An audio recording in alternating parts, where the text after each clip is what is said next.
თქმა უნდა, მეც მაქვს განცდა, რომ მაგრად დავაკომპლექსეთ ეს ოპოზიცია, იმდენად დავაკომპლექსეთ, რომ აი მაგათად მე ვიცი, რომ აქციებზე, ყველა საპროტესტო აქციაზე დადიან, ოღონდ უკვე გადავიდნენ მე-5, მე-10 პლანზე და თუ გადაცემისთვის საგანგებოდ არ ვაჯანჯღარეთ, რომ მოდი ეთერში და არ მოიწვიე, თითქოს აღაჩა. ეხლა უნდა მოიმართოთ, კეთილი უნდა იბოძოთ. არა, მართლა დაკვეთა ასეთია ჩვენი.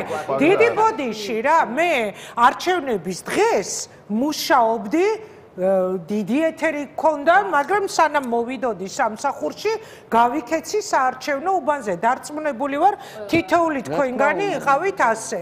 და ჩვენ გვინდოდა და გვინდათ ცვლილებები, ამიტომ ყველამ გადადეთ გვერდზე თქვენი ეგოები, როგორც ნანუკამაც გაუსვა წეღან ხაზი, ყველამ დაივიწყეთ, გადადეთ გვერდით თქვენი კომპლექსები, ახლა საჭიროა ძალიან სერიოზულად გააქტიურების, იმიტომ რომ მთავარი გასაკეთებელი არის ორი.